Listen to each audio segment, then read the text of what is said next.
আপনারা দেখছেন ২১শে টেলিভিশন। সারা দেশে বাড়ছে শীতের তীব্রতা। পঞ্চগড়, গাইবান্ধা, চুয়াডাঙ্গা, গোপালগঞ্জ সহ কয়েকটি জেলায় মৃদু শৈত্যপ্রবাহ বেড়ে গেছে। আজ দেশের সবচেয়ে কম তাপমাত্রা তেঁতুলিয়ায় ৭.৫। শীত ও কুয়াশায় ভোগান্তিতে পড়েছে খেটে খাওয়া মানুষ। শিশু ও বয়স্কদের সাবধানে রাখার পরামর্শ চিকিৎসকদের। প্রতিনিধিদের সহায়তায় মুশফিকা নাজনীনের রিপোর্ট।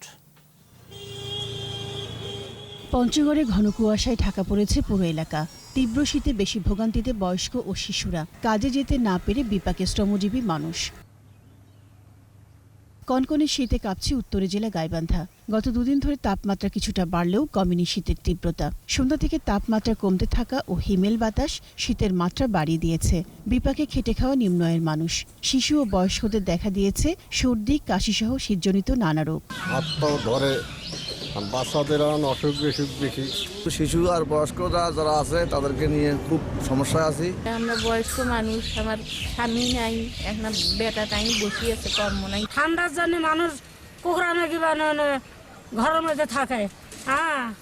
বুক জাম লাগে, কাশ হয়, সর্দি লাগে। চুয়াডাঙ্গায় বইছে মৃদু শৈত্যপ্রবাহ। ঠান্ডায় দুর্ভোগ বেড়েছে শিশু ও বয়স্কদের। ঠাকুরগাঁয়ে ঘন কুয়াশা আর হিমেল বাতাসে জেঁকে বসেছে শীত। বেড়েছে শিশু ও বড়দের ঠান্ডাজনিত রোগ। হাসপাতালেও শ্বাসকষ্ট, নিউমোনিয়া ও ডায়রিয়া সহ বিভিন্ন রোগে আক্রান্তের সংখ্যা বাড়ছে।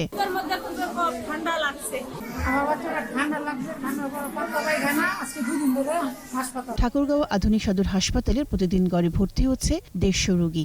শীত থেকে বাচ্চাদের বাঁচানোর একমাত্র উপায় এই সময় কারণ ছাড়া বাচ্চাকে নিয়ে বাড়ি থেকে বের হওয়া উচিত হবে না, এবং বাচ্চাকে গোসল করাতে হয়, উষ্ণ গরম পানিতে করাতে হবে। শীতে চিকিৎসার পাশাপাশি শিশুদের সাবধানে রাখার পরামর্শ চিকিৎসকদের। মুশফিকা নাজনীন, ২১শে টেলিভিশন।